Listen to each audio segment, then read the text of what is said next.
오늘 우리가 읽은 구약의 말씀은 제사장 출신이었던 에스겔 예언자가 바벨론 포로로 끌려가서 그곳에서 선포했던 말씀을 기록한 예언의 말씀입니다.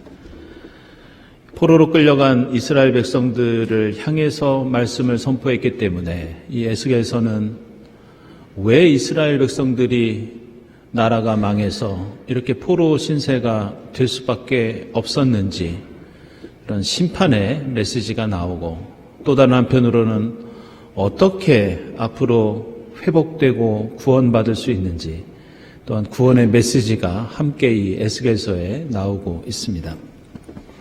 에스겔이라는 이 이름은 원래 히브리어로 에헤스켈이라고 합니다. 그런데 이 이름은 두 가지 단어가 합해져서 만들어진 이름인데, 하나는 하자크라고 해서 강하게 하다 이런 뜻이 있는 단어, 또 하나는 하나님을 가리키는 엘이라고 하는 단어가 합쳐진 이름이 이 에스겔이라는 이름입니다. 그래서 이 이름의 뜻은 강하게 하시는 분은 오직 하나님이시다, 이런 뜻을 갖고 있습니다. 오늘 37장 내용을 보면 마른 뼈에 대한 우리에게 잘 알려진 환상이 나옵니다. 환상 속에서 하나님께서는 에스겔 예언자를 권능으로 사로잡으시고 하나님의 영이 에스겔을 마른 뼈가 가득히 있던 그 골짜기로 데려가십니다. 그러면서 이제 마른 뼈들이 다시 살아나는 놀라운 광경이 펼쳐지는데, 7절 이하를 보면 흩어져 있던 마른 뼈들이 서로 이어지면서 그 뼈들 위에 힘줄이 뻗치고 살이 오르고 살갗이 덮여지면서 사람의 모습으로 회복되기 시작합니다. 그리고 10절에서는 드디어 그들이 살아나서 제 발로 걸어다니기 시작하는데, 그 수가 너무 많아서 군대와 같았다, 이렇게 말씀하고 있습니다. 그런데 오늘 이 에스겔서 말씀을 보면 오늘 본문에서 계속 반복되면서 강조하고 있는 하나의 표현, 단어가 나오는데, 그것이 바로 하나님의 생기입니다. 5절 보시면 너희 속에 생기를 불어넣어, 이렇게 나오고 6절과 9절에서도 계속해서 이 생기가 등장합니다. 이 생기라는 말은 히브리어로 루아흐라고 하는데요, 오늘 본문에서 이 단어가 얼마나 중요하면 37장 1절부터 14절 사이에 이 표현이 무려 10번이나 반복해서 등장합니다. 그렇다면 이 생기는 무엇이기에 오늘 에스겔서에서 이렇게 자주 반복하면서 오늘 마른 뼈를 다시 살리는 그런 중요한 기능을 하고 있는 것일까? 이 루아흐라는 단어는 먼저 이 사람에게 사용될 때는 호흡이라는, 숨이라는 그런 뜻을 갖고 있습니다. 그래서 시편 146편 4절을 보면 사람은 숨 한 번 끊어지면 흙으로 돌아가니 그가 세운 모든 계획이 바로 그날로 다 사라지고 만다, 이렇게 말씀합니다. 그런데 여기에서 인간의 생명이 끊어지고 사라지는 것, 그것은 바로 이 루아흐가 끊어지는 것, 하나님이 주신 호흡이 사라지는 것, 이런 의미입니다.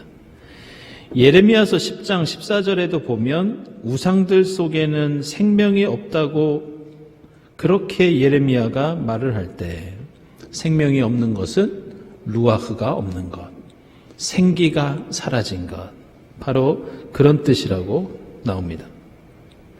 따라서 구약 성경에서 흙으로 만든 인간이 생명체가 되려면 창세기 2장에 나오는 것처럼 흙으로 만들어서 그 속에 루아흐가 있어야 되고 하나님이 주신 호흡과 생기가 있어야 살아 움직일 수 있습니다. 따라서 오늘 에스겔서에서 골짜기를 가득 메우고 있던 마른 뼈들이 다시 살아날 수 있었던 것은, 이것이 생명체가 된 것은 단순히 뼈 위에 근육이 생기고 살이 메워지고 피부가 생겨서 생명이 있었던 것이 아니라 하나님의 생기가 임했을 때, 하나님의 루하흐가 있었을 때 이것이 생명체가 될 수 있었습니다. 그런데 우리가 주목할 것은 이 루하흐, 호흡을 가리키는 이 단어가 사람에게도 사용되지만 이것이 하나님에게도 사용되는데, 그럴 땐 이것이 무슨 뜻이 되느냐? 그게 바로 하나님의 영입니다. 이 단어가 사람에게는 호흡과 생기라는 뜻을 갖고 있지만 구약 성경에서 이것은 성령을 가리키고 하나님의 영을 가리키는 그런 뜻이기도 합니다. 그래서 인간의 호흡은 하나님께 달려있다. 인간이 숨을 쉬면서 생명을 유지할 수 있는 것은 내 힘으로 가능한 것이 아니라 하나님께서 가능하게 하시는 것이다. 이런 인간론, 인간관이 오늘 이 에스겔서를 비롯해서 구약 성경에 들어있는 중요한 신학적인 내용입니다. 인간은 우리가 감각으로 느낄 수 있는 물질적인 몸을 가지고 있다. 그리고 우리 인간은 생각과 이성과 감정도 가지고 있다. 그러나 성경의 인간론은 그것만으로는 되지 않는다. 인간이 생명체가 되는 것은 몸과 생각으로만 이루어지는 것이 아니라 생명의 근원이 되는 것이 있는데, 그것은 바로 하나님이 주신 호흡이요, 우리 안에 역사하시는 하나님의 영이다. 그런데 우리가 숨을 쉬며 생명을 유지하는 것은 따라서 우리가 육신의 힘으로, 우리의 정신의 힘으로 살아가는 것이 아니라 하나님께서 인도해 주시고 역사해 주셔야 가능하다는 것이 성경의 인간관입니다. 그런데 이러한 인간론은 오늘 에스겔서 말씀과 성경 전체를 이해하는 데 매우 중요한 열쇠를 제공합니다. 우리가 성경을 읽다 보면 조금은 이상하게 생각할 정도로 세계 역사를 평가하는 기준과 성경의 기준이 다른 것을 우리는 종종 발견할 수 있습니다.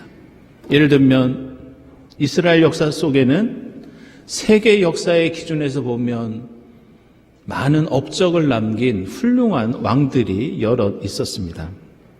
예를 들어서 이 북이스라엘의 옴므리 왕 같은 사람은 주변 나라들과 외교 정책을 잘 폈고 경제도 부흥시켰고 군사도 강하게 했던 그런 훌륭한 왕이었습니다. 그리고 북이스라엘의 여로보암 2세라는 왕도 경제적인 부흥기를 이루었던, 세계 역사의 기준에서 보면 훌륭한 왕에 속하는 그런 인물이었습니다. 그런데 성경을 보면 성경 기자는 이런 왕들에 대해서 그냥 비판하고 부정적인 시각을 드러내는 것이 아니라 최악의 평가를 내립니다. 열왕기상 16장 25절을 보면 그 위대한 오므리 왕에 대해서 성경은 이렇게 말합니다. 오므리가 주님께서 보시기에 악한 일을 했는데 그 일의 악한 정도는 그 이전에 있던 왕들보다 훨씬 더 심했다. 이것은 여로보암 2세도 마찬가지였습니다.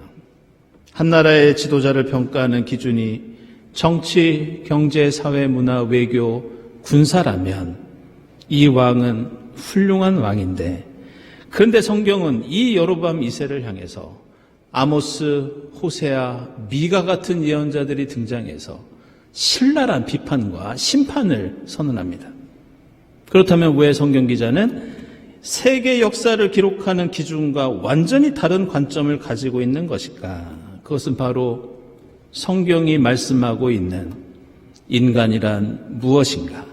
인간은 어떤 존재인가? 바로 이러한 인간에 대한 성서적인 인간 이해 때문입니다. 만약 우리 인간이 몸으로만 사는 존재라면 우리는 잘 먹고 잘 살면 그것이 최고입니다. 만약 인간이 정신으로만 산다면, 마음이 편안하고 인간의 지성과 문화가 발달하면 그것이 행복과 만족을 줄 수 있고 그것을 만족시키는 지도자가 훌륭한 지도자입니다.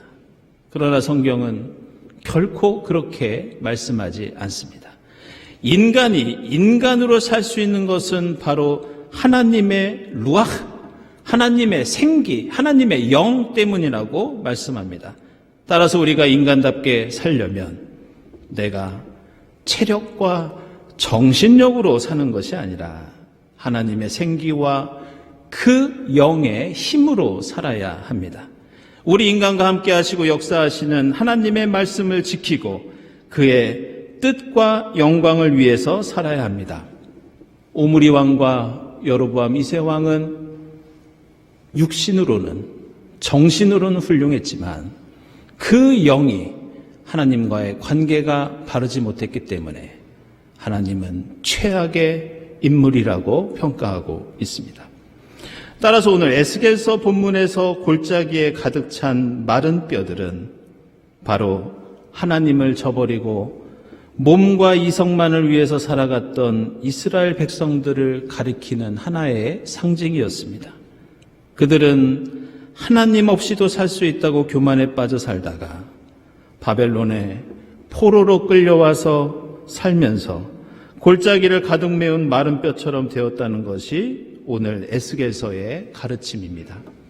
그리고 그 마른 뼈를 다시 살리는 것은 역시 하나님의 생기와 영으로만 가능하다는 것이 오늘 말씀의 가르침입니다. 오늘 복음서의 말씀은 우리가 잘 알고 있는 예수께서 죽은 나사로를 살리셨던 기적 이야기입니다.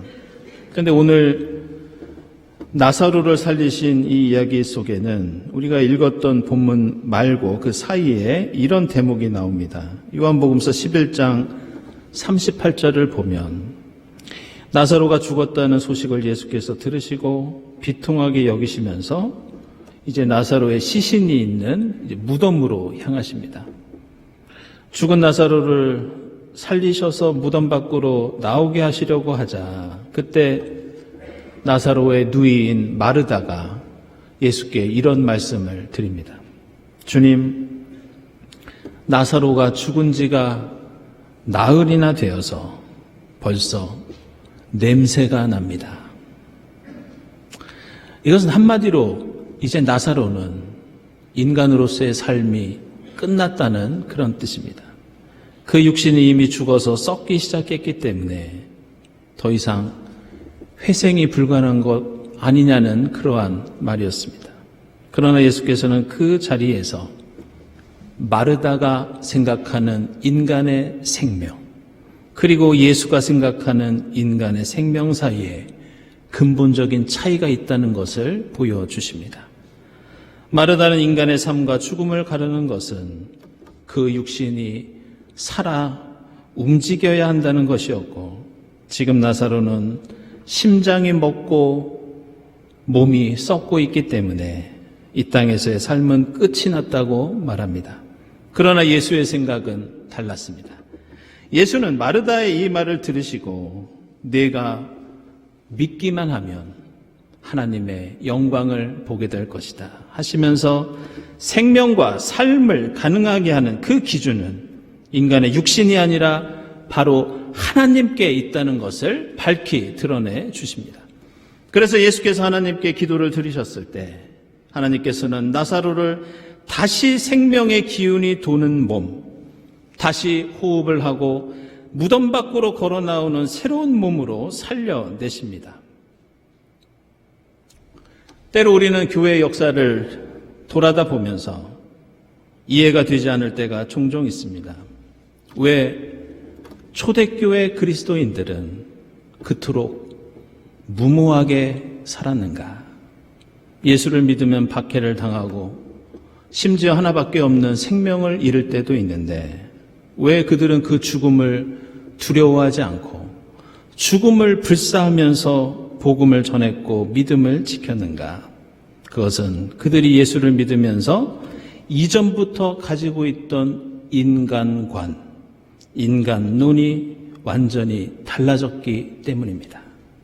이전에는 몸이 죽으면 모든 것이 끝난다고 생각했지만 그들은 예수의 부활을 보면서 달라집니다.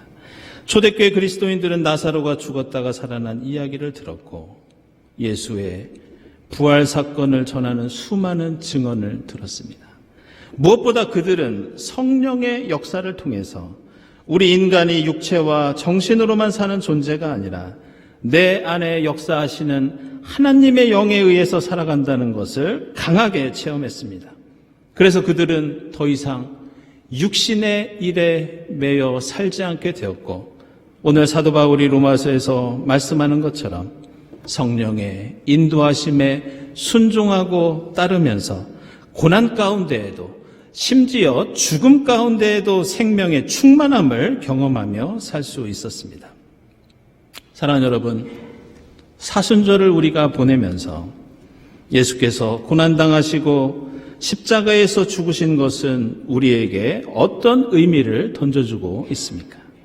죽은 지 사흘 만에 죽은 자 가운데서 다시 살아나신 예수의 부활은 또한 우리에게 어떤 의미가 있겠습니까?